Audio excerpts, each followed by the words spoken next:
Good afternoon. I'd like to welcome everyone to this week's edition of Imperial's One's Belonging series, where we explore the lived experiences of individuals from the Black, Asian, and minority ethnic communities. Individuals who tell us a little bit about what it is that has helped them to gain their sense of identity and sense of belonging. And this week, we have a very special guest. I know I say this every week, but we have Christina Kinnear.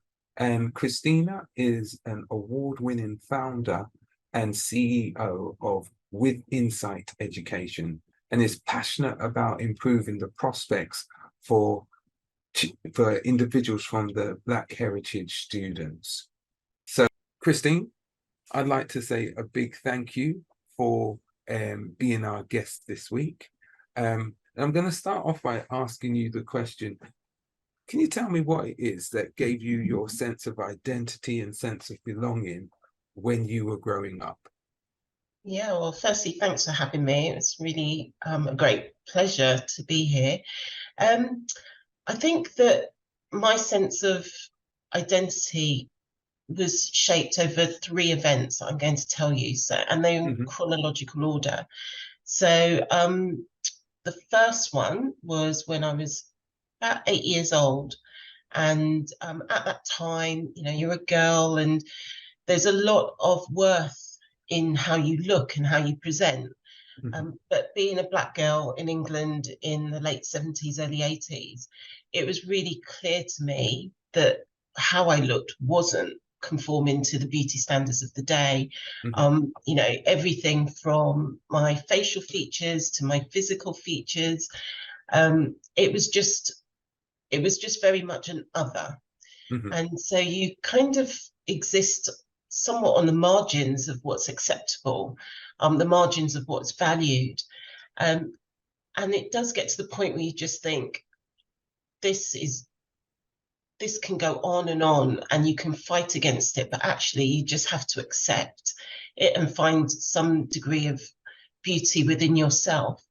And for me, that period was really capped off when I was playing out at the front of my house. We used to live on a really big um, main road, and across from our road was actually a church. And they used to have Saturday school at the church. And it was a Greek Orthodox church. So I lived in a very multicultural area. And it was a great sunny day. And, you're carefree relatively at that age. Hmm. But these three boys hung out the window of their school during break time and then just hurled the N word at me. And, I knew that word, I'd Hmm. watched Roots. I knew what that word represented. I knew Hmm. what it meant. And I just felt, wow, this is rock bottom in terms of Hmm. people not seeing me for everything that I have to offer, but rather than they just see the veneer, and they Hmm. make an assumption about you and who Hmm. you are and your worth and your value. And that really hardened me up, actually.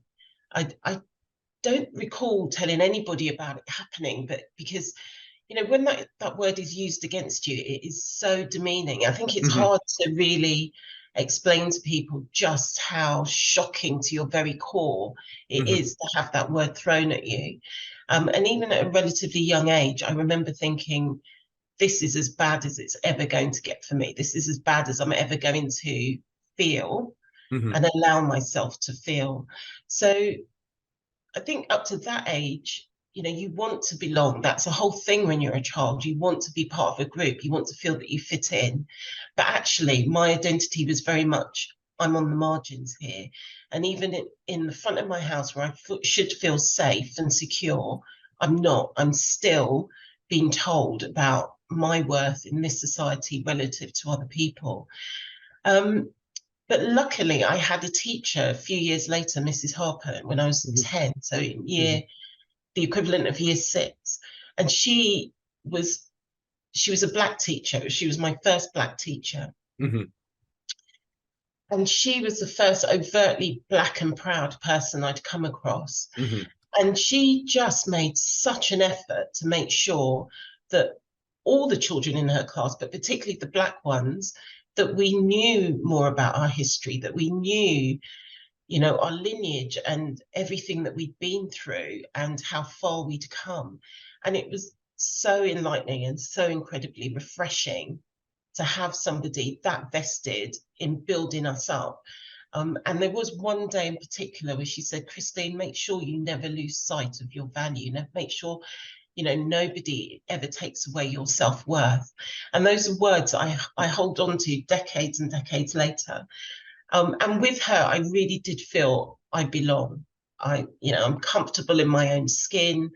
And I definitely carried that through. So from quite a traumatic experience when I was much younger to having her being that catalyst to changing my perception of what it meant to be Black in the UK, it was a complete 180 about face turn. And I've held on to that. I've really held on to the fact that my identity is something that nobody else can rob me of, regardless of my situation, regardless of who I mix with, regardless of the things that I do. My identity is so core to me. And I see a real value in that. And I see how important we are as a people, as a Black people that have come through. And I really appreciate everything that's gone before me now to bring me to the point that I am in my life. So let me just track back a little bit, because you said the one of the pivotal events was when you were outside your home, and you also spoke about the fact about individual women and beauty standards and stuff like that. Had anyone ever told you that you were beautiful as a child before that? No. And that's the thing. I'm so glad that things are changing now. Yeah. But definitely when I was growing up, there was absolutely no representation of Black beauty around me, not on TV. There wasn't the plethora of books that we have now. The whole conversation was a very Eurocentric idea of what beauty is. And what was sad at the time is that the Black community had very much internalized that. So conversations around hair were, the further you were from a European type hair, the uglier your hair was, the nappier your hair was. My natural hair state is 4C, which is the coarsest hair type you can get. Yeah. So I really felt that, that whole effort to deconstruct my natural construction of my hair through straightening it. I've done everything to my hair. I've straightened it, I've permed it. Everything was done. So there's that. There's the skin color, because the Black community has this whole colorism thing going on as well. There's the stuff around features. So everything is set up structurally, both external to the Black community, but also within it at that time, to say if you are typical Black looking, then you're not a beautiful person, and that's saddening. Because that really is saddening. That not being able to actually be your authentic self, to look at yourself, and for you to say, I have value in who I am for what I am, if that makes sense. And the teacher who, I love that quotation, make sure that you never lose your value. Remember yourself, remember your worth, and that's an important message for young people to gain. So in terms of educationally, right, and the way in which other people saw you, were you a good student? What was it like for you in the classroom in the 80s and 90s, the 70s, 80s? How was that for you? Yeah, I was a good student. My parents, they're both Jamaican immigrants, and they both came with that attitude that education was really important. My dad always used to say to me, Christine, I don't have a job to give to you, but so what we're going to do is make sure that you do really well at school, because your education is your route up. Yeah. And that was an absolute. So my parents were really vested in getting me reading, getting me writing. My mum would always take us to the library. My dad was very good mathematically. Hmm. And so I was doing long division by the time I was 5, for example. Hmm. It just wasn't an option to not Yeah. work hard at school. Yeah. And so, my mum was the one that went to school and told my teachers, you're not working her hard enough. She's capable of so much more Yeah. than you're giving her. So step up, basically, give her harder work to do. And I rose to the challenge. I enjoyed learning. I'm a curious person. I enjoyed learning. And it's rewarding to apply yourself, work hard, and then you get the results. Yeah. And yeah, I loved it. I loved school. It's interesting. It's interesting that you said you love school, right? And your parents recognize that you weren't being worked hard enough, Mm. right? Now, I think for black, so I'm assuming, I'm going to make an assumption here that you weren't disruptive in class.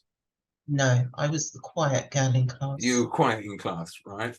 Now, for a, a an intelligent child who was bored, if it's a boy, they might get a bit more disruptive.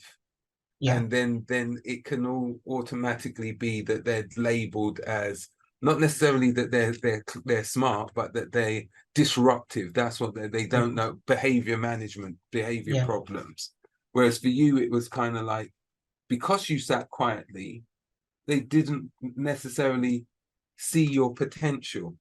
Mm. And so that's why your mum probably had to go up to the school to say, actually, she can do more.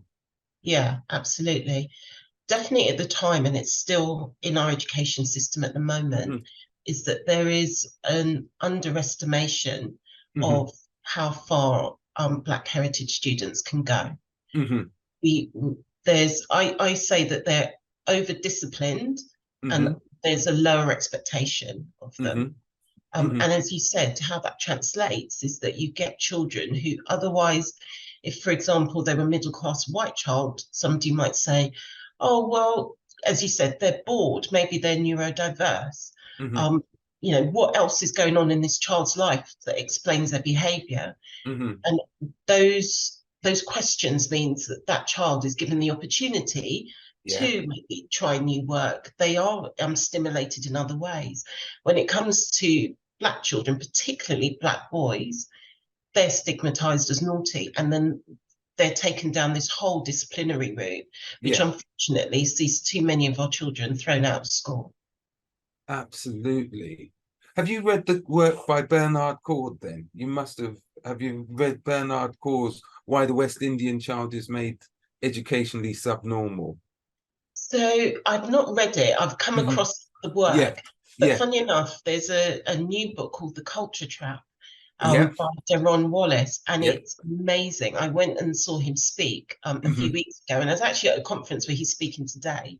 I came Okay. back for you, Wayne, so Yeah. that's how special you Thank are, you. because he's an amazing speaker, and it's Absolutely. exactly that Hmm. he says that our cultural traits are used against us Yeah. and pitting against us, West Indian against African, for Hmm. example. Hmm. And it's really powerful stuff and completely true. Absolutely. I know Darren very well. Um, and I know his work, The Culture Trap, and Yeah, how that culture trap actually um, permeates yeah, the society and yeah. prevents us from potentially achieving to the potential that we actually do have. Mm, So I'm very happy that you're at the conference with him. Give him my regards when you see him, right? will do. Right. But back to you. So in terms of school, then you're a good student, possibly not being stretched enough. What about when you got into secondary school? What were your aspirations? Did you want to go to university? What was it that you were thinking of doing?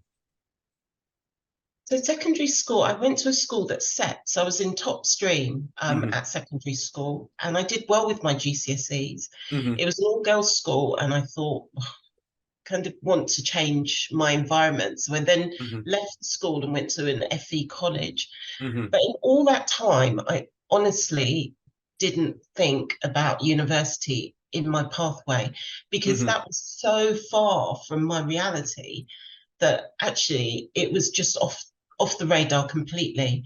So my Mm-hmm. parents, as I said, were very sure that I needed to do well at school, Mm-hmm. but their expectations of where my schooling would finish would be at college. There was no talk in our house about university as an option. Mm-hmm. And consequently, again, if it wasn't from another teacher, I think I would have just fallen down a crack. So I knew children around me were doing A levels. What were these Mm-hmm. things called A levels? And I picked to do two A levels. And my business studies teacher at the time said to me, Christine, you are more than capable of doing three A levels. Yeah. So then I picked a third one, which is it kept that option of going to university open because I had enough um, UCAS points to be able to Yeah. qualify for top unis. But in terms of the specifics of going off to university, no, I'd never had that conversation at school. And it was really only when I started college that I started to hear about the idea that people go to university, they get degrees. Mm-hmm. And then that's a really good pathway to follow, because that's where the social mobility and the real shift change in your prospects can happen. Mm-hmm. So yeah, I kind of grew up very much in a void in that sense.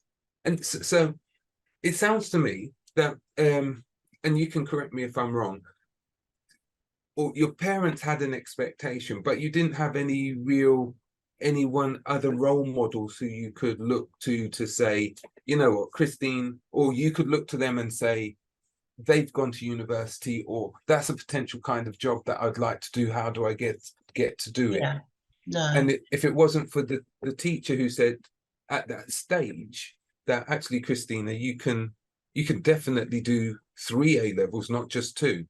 Mm. And that was so having done those three A levels, were you now thinking of going to university? Yeah, so once I stepped into sixth form college, Mm-hmm. and realized the next step was university, then Mm-hmm. yes, it was on my radar. And I definitely thought, right, I want to do something in business. I had no idea what. Mm-hmm. So as you Mm-hmm. said, I didn't have those role models. There was no doctors or Mm-hmm. lawyers or engineers in a profession or in Mm-hmm. a career in my network. That just Mm-hmm. was alien to me. Mm-hmm. Um, so I just had this vague idea that I'd go to university and I'd decide what I want to do longer term while I was there. And that's nothing wrong with that. I still say to the students that we support now through our charity, that's Mm-hmm. absolutely fine. But what wasn't fine was the lack of support around me choosing which universities to go to. Yeah.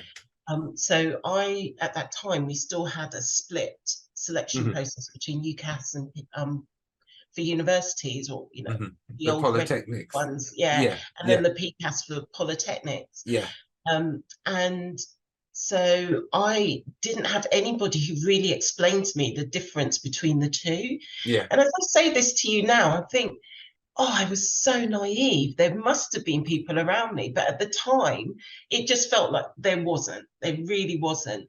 And so you're left just trying to figure things out for yourself.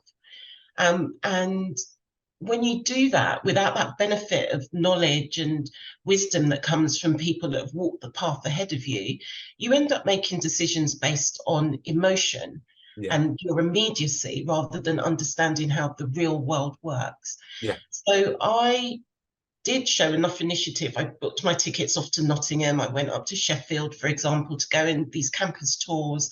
I got in the prospectuses. But when I went up to these universities, I didn't see another black face there. And that is Mm-hmm. absolutely no exaggeration at Mm-hmm. all, at all. And so, me coming from my very mixed North London home, felt that these were spaces that I just would not be able to thrive in Mm-hmm. or even survive in. Mm-hmm. And so it really started to shut down where I thought that I could go. And I ended up on results day, I got my offer from Sheffield and I turned it down. and I ended up going to what was a poly at the time, Kingston, to do business mhm, studies. mhm, And Kingston for me was about safety. I knew it had a good reputation for the course, but mhm, ultimately I chose it because it felt like a safe space to be in. mhm. That's some that's that I hear you. I really hear you. Because that kind of like lack of perspective, not perspective, but that lack of knowledge because nobody's helping you on that journey can Yeah, reduce the amount of opportunities because you just don't know yeah, what opportunities are there. yeah. You don't know what you don't know. Yeah. Um, and then I'll be honest, I never went. I'm going to just say a little bit about myself. I never went to any open days as far as I can remember. And probably a good thing that I didn't, because I may have made the same kind of decision. I just said I needed to go to a university. Yeah, And so I wasn't put off to think that I'm going to be in a potentially all white space. Yeah. It turned out that I have been, but that's something else. So when you went to Kingston, um, what was it like for you? Was there a lot more black faces than you had seen when you were in Sheffield, or was the reality something different? there was more black faces, but Mm-hmm. the bar had been set so low that I'm not going Yeah, to say Kingston was yeah, very mixed either. yeah. It was a split university, and the Mm-hmm. campus that I was on wasn't particularly mixed when it came to black students. So on my Right. course, there was one other black female, um, and actually one Asian other student. But other than that, no, it was all white. So ironically, I ended up in an environment that wasn't particularly mixed anyway. So the environment that you were running from, Mm. effectively, was the environment that you still ended up in. Ended up in, yeah. Yeah. So how was that then? Because we're talking about belonging and you had come from a Mm. fairly mixed background. How then was that for you being in this space? Was it sufficient? Was the course sufficient for you to say, okay, I'm really enjoying this course, etc., and give you that sense of, you know what, I Yeah, belong in this space. yeah. Do you know what? Kingston then and still now has a really good reputation for inclusion. They do a lot Right. of work around that. Mm-hmm. And yes, it was odd. I do remember thinking, okay, so where am I going to go to get my cultural fixes, whether that be Mm-hmm. around music Mm-hmm. or food or get my hair done. But for the most part, it felt okay to be in that space. Mm-hmm. And I think it felt okay because by then I had a really good understanding of who I was. Mm-hmm. And so I would just find that I could be in a space that was different to me, but still feel that I belonged there. There was always Mm-hmm. a way of finding other people Mm-hmm. that you could link to and you could feel comfortable with. Mm-hmm. Mm-hmm. So yeah, I made the best of my time at uni, and actually, um, I think it proved to be a really pivotal experience for me Mm-hmm. because at any point when you are going to step into that professional space, you are going to have to learn as a minority to be that minority Mm-hmm. and what that's going to mean for Mm-hmm. you. Mm-hmm. And Kingston was a nice soft landing space to trial that out, really. Mm-hmm. Mm-hmm. Mm-hmm. Okay, so what did you study at uni, and how has that impacted on what you're doing now? Yeah, so I studied business studies, Mm-hmm. and what I liked about it is that it gave you lots of insights into different aspects of business. And I Right, realized that I really enjoyed marketing. right. So I then specialized in marketing in my final year Mm-hmm. and then got onto a grad scheme um, for a company called Mercury Communications, but it was their marketing graduate scheme. So that was Mm-hmm. 2 years of really intense training and support right across the business Mm-hmm. with the marketing hat on. Mm-hmm. So you stayed there. How did you find making that then transition from university into this Mercury space, as it were, Mercury, and the marketing department there? Was it diverse? Was it, No, did you didn't see anybody else like No, it wasn't You, diverse. It wasn't. mm, But there were pockets or splashes of other faces of colour around the okay, organisation. yeah, And so what would happen is that you'd reach out for those people and you create your own informal hmm little networks. And hmm actually at Mercury, what we used to do was every Friday or every couple of Fridays, I'd say all the black people, but a lot of the black staff would go off hmm to a bar and we'd all socialise, we'd all network and kind of bond that way. hmm And that just shores you up, really. It hmm kind of G's you up for the everydayness of being in a space where you are the only person of color. And the other thing as well is that there's that whole intersectionality because hmm you've got I'm a black woman, but I'm also from a very working class background. hmm And when you then go into a professional space where your average graduate is Oxford, Cambridge, or some other kind of Russell Group university, there is an element of that being hmm about, okay, how am I going to navigate this space with these people who have just a very different background in terms of the holidays they would take, the things that hmm they did culturally. So that at the time was, I think, even more challenging than the racial element. It was the socioeconomic standing and learning how to be in a space and speak their language in a yeah, way. yeah.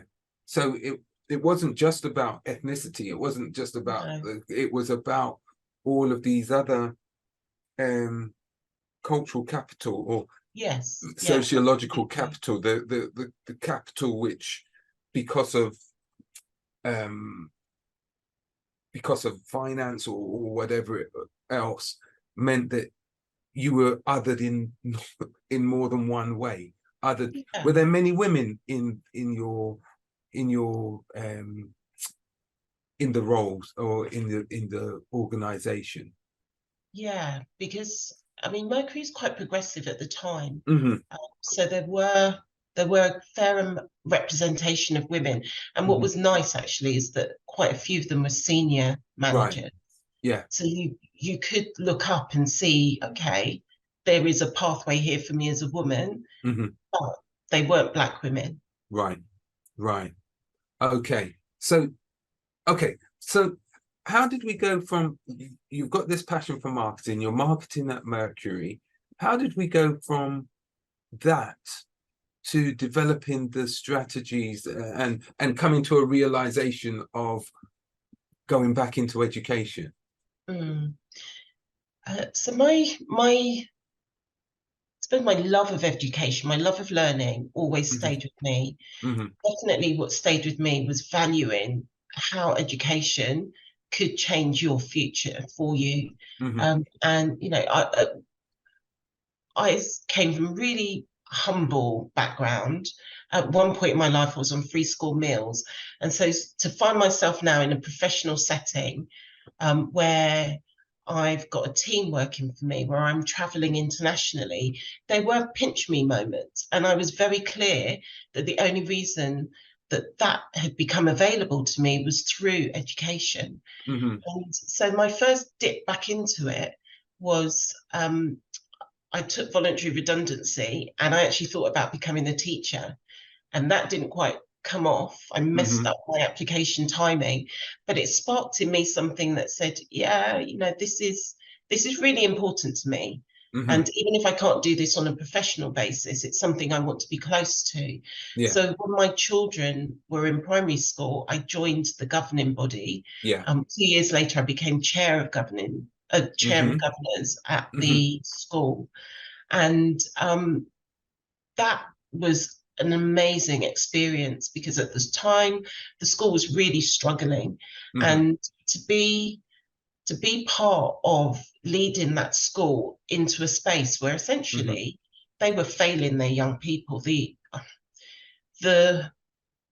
the culture of the school at the time was it lacked expectation for its children, it lacked aspiration for its children, and it was in a pocket of Islington that hmm had deep pockets of deprivation. And so I saw in those children a lot of what I'd grown up with, which is, unless we get it right for these children, unless we enable them to get a good education and a firm grounding, they don't stand a chance. They are going to be stuck in their situation. And so being in that environment and listening to other leaders of the school, former leaders of the school, essentially saying, well, as long as we keep the children happy and safe, that's enough. It was just infuriating to me, absolutely unacceptable. And I'm a big believer that these kids' parents wanted well for their children. I don't believe that there's parents, well, the vast majority of parents, it's not that they don't aspire for their children, they just have different expectations of what good or great looks like, in the same way my parents did. Yeah. You know, they really wanted well for me, but their expectation of what good looked like was limited to what they knew. So yeah, I became chair and we turned around the school, and that ignited in me something that clearly I've not let go. So although my day job was marketing, I became head of marketing at a behaviour change consultancy. When they downsized and I was made redundant, I thought, what I want to be doing is working with young people, and I want to be making a difference. And what felt so close to my heart and my real experience at the time with my own children was this idea that regardless of how bright you are, there is this narrative in society that says you don't go to places like Oxford or Cambridge, or you don't become top judges, for example. You are limited by your race. And I just felt very strongly that that needed to change. So that's how I ended up doing what I'm doing now. So you found a purpose. You found your calling. I did. I found my calling. I got my ball of anger in the pit of my stomach. That was born out of an element of shame of what I'd carried around, letting myself down, I felt, by not being brave enough to go to Sheffield or Nottingham or wherever. And then I saw that playing out with my own children. Yeah. And the really defining thing for me was that I had thought, if I'd been more encouraged, I would have taken that path. But clearly, my children, you know, I'm middle class now. I'll say that. I'm not ashamed of it. I'm middle class now. They've grown up around other professionals, and yet the world in which they look and see around them tells them innately that they still have spaces that are not for them. And those are the spaces where the real power is held, where the real social capital is gained. And that is not okay. That is really not okay. If my child, with all of the advantages that we can give them, is still internalizing that kind of message, then something is fundamentally wrong. I do like the way that you're talking, to be honest, because it's about empowering change. That we can't expect change to happen if we're not willing to do something about it. Yeah, absolutely. And what you said was actually and getting involved, because you could have sat back and you could have said, you know what, the school, my daughters are or my children are at this school, and I could just go up and I can just complain. But instead of doing that, you went up and you said, all right, is there openings? Do you need governors? I'm happy to sit in and work with you. Yeah. And to then actually eyeball what's actually happening within the classroom, and eyeball what's happening within the school, and then say, actually, I believe this now needs to happen, or this change needs to come about. So how then did you go about setting up your organization? Yeah. So after I was made redundant, I said, Christine, I'm giving you 6 months to work out if this is something that you can make happen. So I went back to my secondary school. I went back to my brother's secondary school. I reached out through our church network, and I spoke to a lot of young people, and I realized that this wasn't just something that I minded. This was something that was their lived experience as well. Mm-hmm. So I approached Teach First. They had an innovation program at the time, and I Mm-hmm. approached them. I got into their innovation program to trial what is now with Insight, which essentially we provide mentoring to Black Heritage students, but we match them to a Black Heritage student at a leading university. So we work with Mm-hmm. Manchester, for example, UEA, Mm-hmm. Mm-hmm. just recently signed on Newcastle. And they then are fully supported with their university application. Mm-hmm. And based on that and the trial and the outcomes, I thought I've got something here. This Mm-hmm. really, really works. Mm-hmm. And for me, it worked because it wasn't just about that whole aspiration raising. It wasn't about just building confidence. It was, as you say, getting stuck in on a really tangible level, supporting these young people with their applications, Mm-hmm. giving them a near peer mentor that they could identify with and that could make that transition to a top university feel real and achievable and possible for them and comfortable for them as well. Mm-hmm. And so, yeah, off the back of that, I incorporated in 2018 and we've just been growing year on year ever since. I love your model. I love the model which you've designed Mm, because it's all very well. It's all very well. It's good to have intergenerational conversations, mm, yeah, but it's also good to have somebody who is just ahead of you, yeah. who can advise and help you, yeah, and we have to be willing to have that person who's just ahead of us to be Mm, to give back.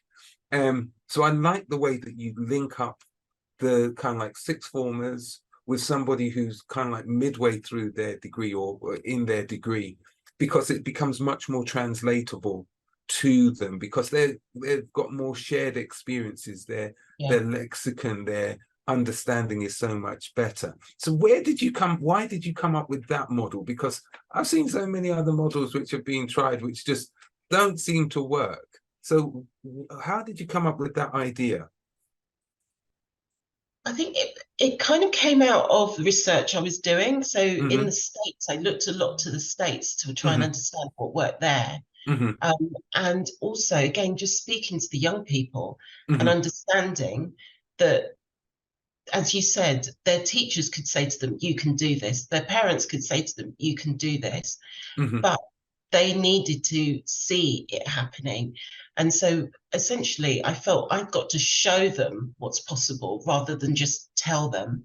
Mm-hmm. Because there's lots of other schemes out there that are telling them. It's not that the information isn't out there, Mm-hmm. but you have to feel that you resonate with what's being said to you. Yeah. Yeah. Otherwise, it's just always surface level. And we Yeah. really needed to get under the skin of what were the blockers, both emotional as well as knowledgeable, for Mm-hmm. these young people. And having somebody that they felt innately comfortable with means that they Mm-hmm. open up on a level that they don't do with other people. Yeah. Yeah. And we really evaluate our programs, and 91% of our students, and we've had over 1,000 students that we supported over the years, tell us this matters to them to have a Black Heritage mentor. It is so inspiring for them, but it also means that they really take on board what's been said and the support that's been given to them, because it feels so much more authentic. It's not doesn't feel, it is more authentic. It's Mm, something which they can relate to because those yeah, students who have gone through that experience just 1 or 2 years ago, so they know what it is. That it's almost like looking back into a looking glass and saying, this is what I wish I knew yes, before I started this program. Yeah. And yeah, so you're helping somebody else navigate that process. Yeah. yeah. How do you recruit how do you recruit the students who are at the university, and how do you recruit the students who are in the secondary schools and the sixth form colleges? Do Yeah. they come to you?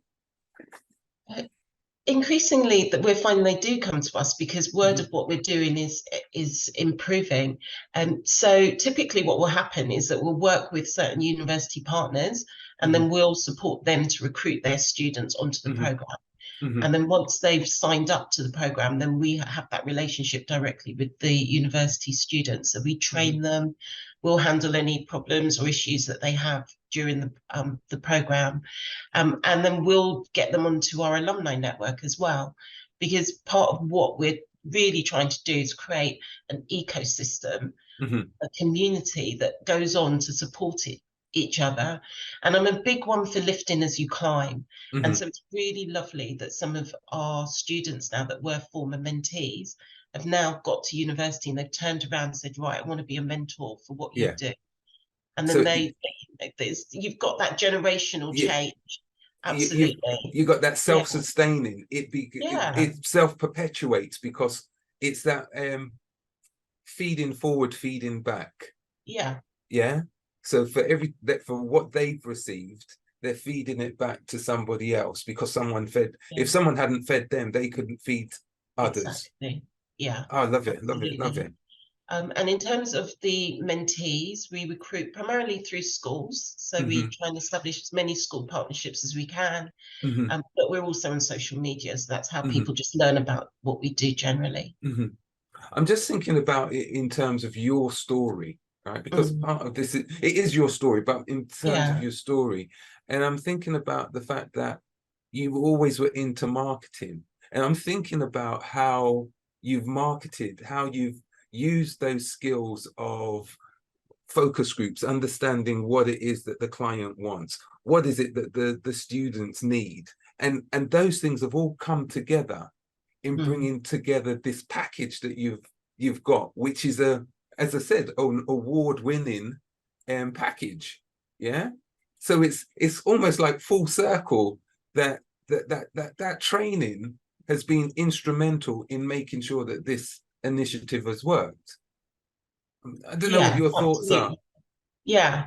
I think that me doing what I'm doing now feels to me like all the stars have aligned, like all of my experiences, right from those awful boys that called me that N-word, have got me to a space now where I'm able to use all of those experiences, all of that knowledge to support the next generations coming through to belong.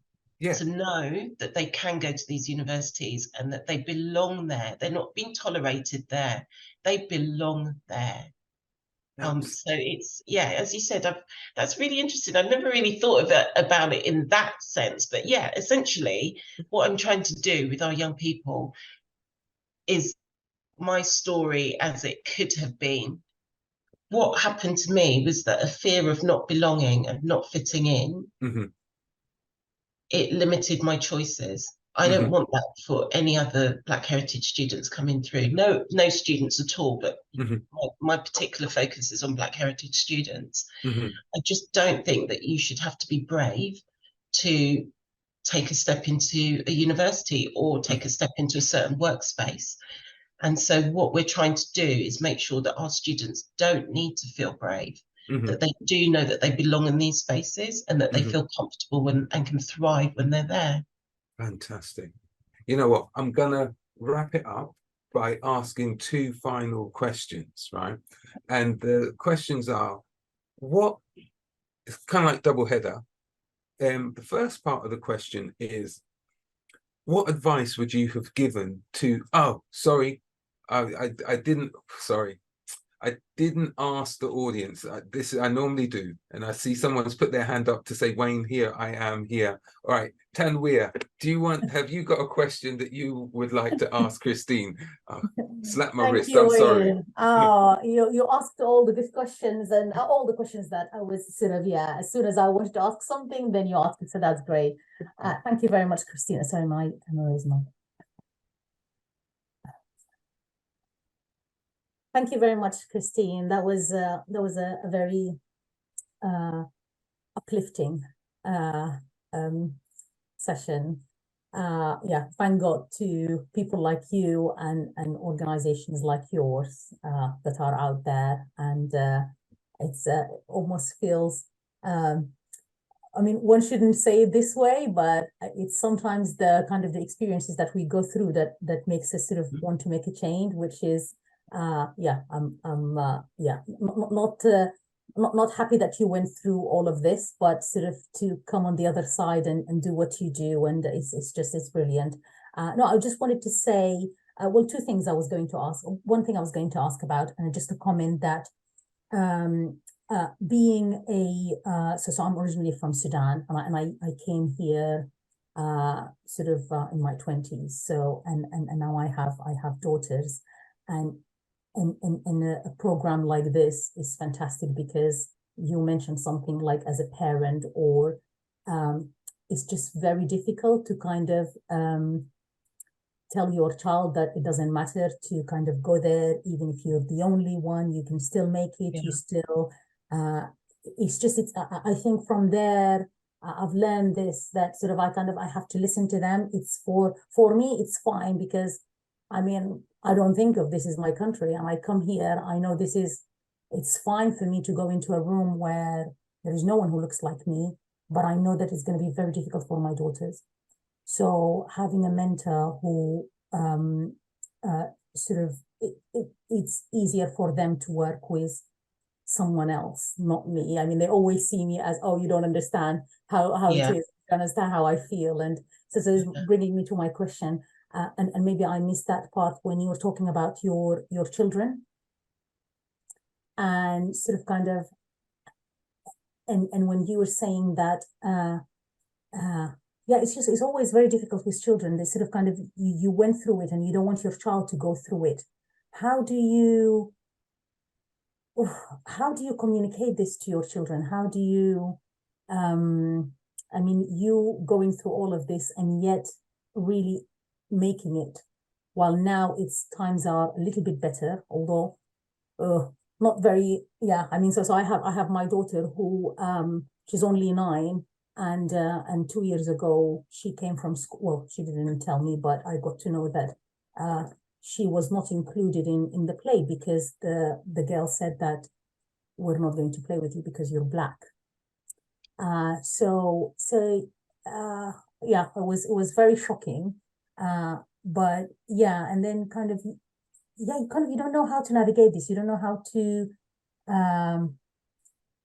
yeah. So just kind of wanted to know how you dealt with challenges when it comes to your kids sort of having a difficult time at school, or maybe, yeah. Yeah. So we've always been very vocal about race in our house. My husband's white, so my children are mixed race. And so we've always been very, very intentional about talking to them about their identity, because we always knew that there'd be people trying to pigeonhole them, or worse, reject them because of their identity.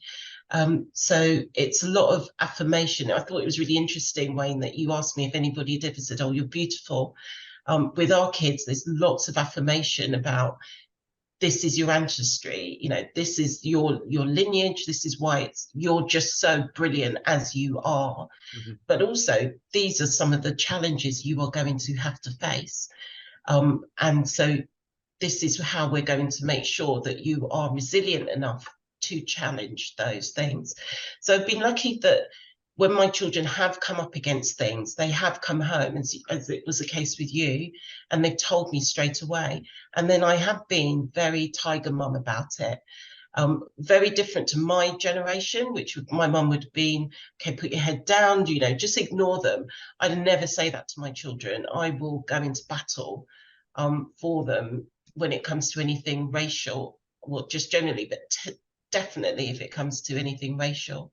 And it has come up a few times that I've had to go into school. I've had to challenge decisions that have been made at school, things that other children have said, for example, decisions that the teachers have made about my children at school, because I could see that they were being let down because the expectations for them were less. And, you know, we'll just tell you the story of my daughter really quickly. I don't know how we're doing for time. Go on, just keep going, that's fine. But my daughter's school started up an Oxbridge program. She was more than capable of getting onto that program. And this school was really quite mixed. It had 30 children on it, and there was one other black child on that program. And so my daughter came home and she was just so devastated that she hadn't been chosen for this program. And I phoned the school, and I didn't phone them to say, you must have her because I think she's wonderful. I actually said to the school, what was your criteria for choosing who went on this program? And it turned out they didn't have any objective criteria. What they'd done is fallen back on who they thought was good material for Oxbridge. And of course, if you as a school do that, if you don't check your own thinking, you fall into all the bias traps that are out there. And the irony is that my child has just graduated from Cambridge. So clearly she was capable, she is capable, she's amazing, but they couldn't see that talent. So I say to all parents, uncomfortable as it may feel, you have to confront these instances when you see them. You really do. Absolutely Thank you brilliant. for sharing that. Tanwir, thank you for asking that question, which I missed, right? Because that's just brought a whole new level in terms of demonstrating from this conversation. It's demonstrated actually you needed to be persistent as a parent in order to enable your child to achieve. And I'm not gonna sometimes as parents, our parents were so busy just putting food on our table, just surviving that they didn't have the opportunity to be going up to schools and stuff like that. And schools use that as a way of saying that the parent doesn't care. And it's not that the parent doesn't care. If they've got to be working jobs in the evening and stuff like that, and parents' evenings are whatever times they are, it can be off-putting, or it can be that you just don't have that time to be able to invest. And so a program like yours is also giving children and young people other opportunities to be able to engage and get information from other peers as well. So it's an amazing thing that you're doing. Absolutely. I'm glad to hear that what did your daughter do at Cambridge? Very quickly.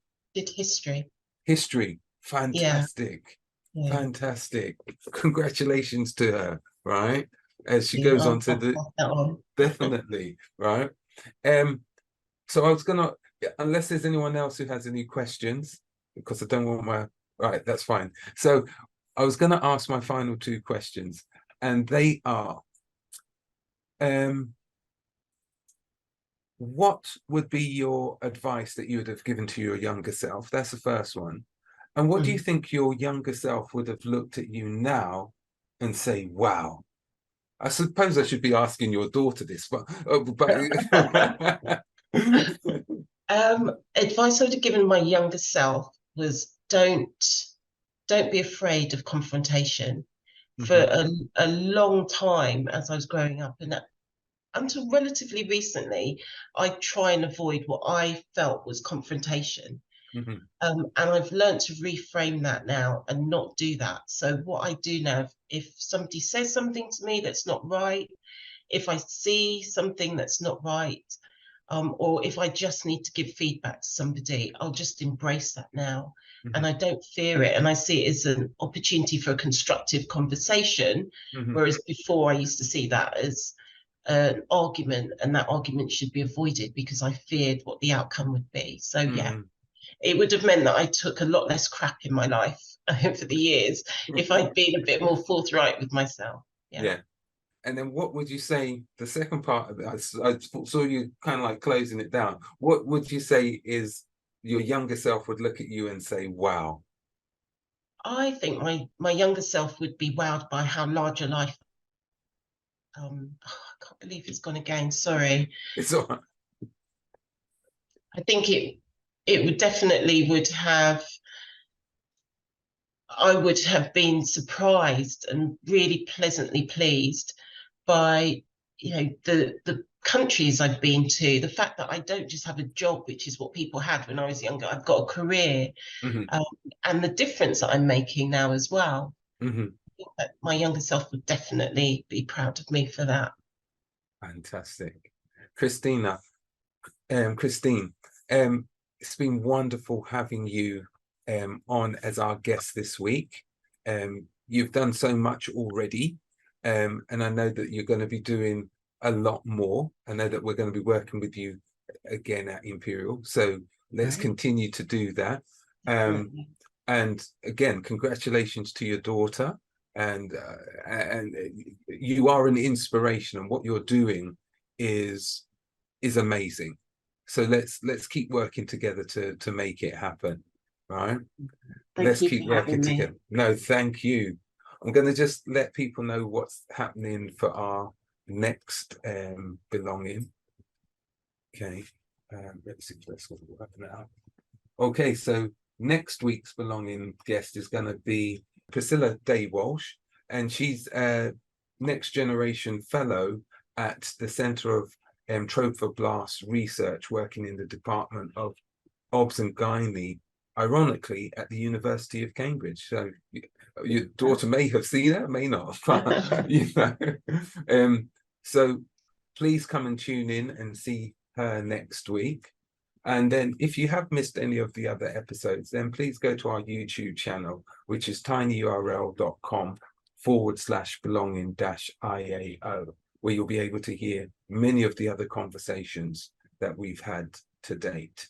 And before I go, again, this is our first 100. We're almost approaching 200 guests, 200 stories that we have heard about individuals' sense of identity, sense of belonging. And it's important that we share, because if it wasn't for the fact that we share, then we don't know and we don't understand and we can't empathize with other people's experiences. So as we approach next week and special days which are happening throughout next week, we ask that you will just think about what it is that helps you to gain your sense of belonging. Until next week, have a good time. Take care.